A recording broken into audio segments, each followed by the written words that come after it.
Well, folks, I want you to see this. The swamp creatures leading our Pentagon are doing their best to downplay woke comments they made about our military and critical race theory, this idea that all of America is racist. We, of course, covered this extensively, but just listen to the Joint Chiefs of Staff Chairman General Mark Milley today address those infamous comments he made about white rage. I'm not going to address specifically white rage or black rage or Asian rage or Irish rage or English rage or German rage or any other rage, right? But I do think it's important that we as a professional military not only understand foreign countries and foreign cultures and foreign societies. That's important that we do that. But we also need to understand our own society and understand the soldiers, sailors, airmen, Marines, and the society they're coming from. And I think that's important for leadership to study. Let me tell you something. I know all about them. It's a volunteer army. It's a brutal fighting force, the best in the world. And all they want to do is fight for America. That's all you need to know, General. So instead of preparing our troops for battle, what does he do? Our military leaders would rather study and understand our society? What a joke. Now here's Mark Milley and Lloyd Austin, both trying to provide themselves with political cover after openly embracing the Marxist left's woke agenda. I want everyone to know, I want America to know that the United States military is an apolitical institution. We were then, we are now. Our leadership, both civilian and military, remain focused on the task at hand and understand that they are not a part of the political apparatus there. So we will remain apolitical.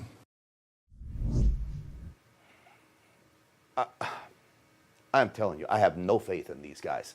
Apolitical? Yes, the military should be apolitical, but you're not making them apolitical. You're turning them into social justice warriors. Our leaders are pushing the social justice bullcorn at the expense of our military's combat readiness. And our adversaries are now laughing as the swamp transforms our service members from, what did I say, combat warriors to social justice ones. It's pathetic. I want to welcome in my panel, Republican Utah State Representative Kera Birkeland is here. Also with us, social media influencer and ambassador for Turning Point USA, Isabella Riley. Kera, Isabella, great to have you both on the program. Thanks for having me. Thank you. Kera, what do you make of this? They say the military is apolitical. I don't think leadership is. Right. You know, I wish I could believe them, and I wish that they were telling the truth. But the reality is our 3- and 4-star generals are, number one, confirmed by Congress. Who holds the purse strings for our military? Congress. In every way, the American people need to know your elections have consequences because your military is political. I wish it weren't, but it is true. Yeah, I think you're right, sadly. Isabella, when you talk about this and see what's going on, you've got 18-year-olds going off to war. All they should be thinking about is how to protect the guy or gal next to them and how to beat the enemy. Instead, that's not happening. Right. We're wasting our time teaching wokeness and teaching our warriors to be social justice warriors, as you said. And as everyone's been saying, I would love for the military not to be political. But today, everything is political. And they're asking us to just blatantly ignore what he, in his own words, has said in the past. And unfortunately, many people in this country are dumb enough to believe him. Yeah. I wish the Constitution wasn't political. It should be absolute in this country. It is amongst conservatives, not so much about Democrats, especially when it comes to the Second Amendment. David Chipman is a radical anti-gun lobbyist who Joe Biden wants to head the ATF. Comments emerged of him talking on Cheddar, this outlet, about gun owners. Take a listen to this. They might think that they're diehard, ready to go, but unfortunately, they're more like Tiger King. What I would suggest is for those people who were first-time gun owners, if they did go out and buy a gun, I would secure that gun locked and unloaded and hide it behind the cans of tuna and beef jerky that you've stored in a cabinet. And, only bring that out if the zombies start to appear. Yeah, what's a locked and unloaded gun behind tuna fish going to do if you got a home invader or someone's trying to kill your family? Not much. And really, Kera, he takes an absolute smack at gun owners by somehow saying we're preparing for a zombie apocalypse. What we're preparing for is communism taking over this country. Oh, his condescension is obnoxious. I cannot believe that. But it's very typical. What kills me about so many on the left is they claim that we don't have enough trained gun owners in America. And then when you start talking about, well, let's have legislation where we have training in high schools, they freak out saying, no, we shouldn't be teaching kids how to use guns in high school. Which do you want? Do you want trained gun owners or not? And the last time I went to Front Site for gun training, I didn't send anybody in the government an official notification of that.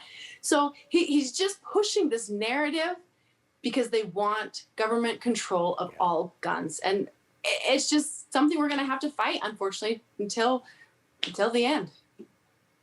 Until the end, absolutely. And we will go down swinging, that's for sure. Isabella, before we go, I want you to listen to this soundbite from Don Patterson, a CBS reporter, talking about what constitutes, what constitutes hate speech.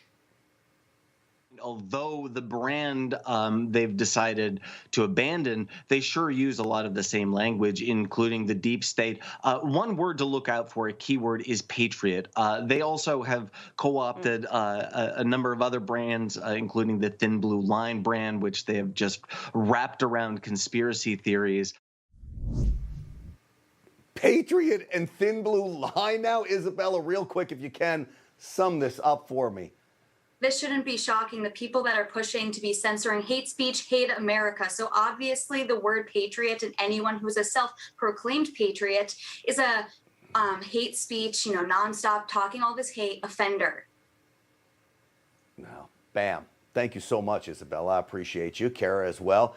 Kera Birkeland, Isabella Riley, always great to see you both. And I'm telling you, folks, when you think about patriot as some kind of a hate speech word, we all use it every day. Every single one of us watching this program are patriots, and I'm proud of that. And you better believe I'm proud to support anybody that is there on the Thin Blue Line, okay? That's law enforcement. A thumbs up to all of you. Oh, I guess I'm so hateful. You just watched Newsmax TV, America's fastest growing cable news channel, now in more than 70 million homes. You can get Newsmax TV on your cable system or check your cable guide.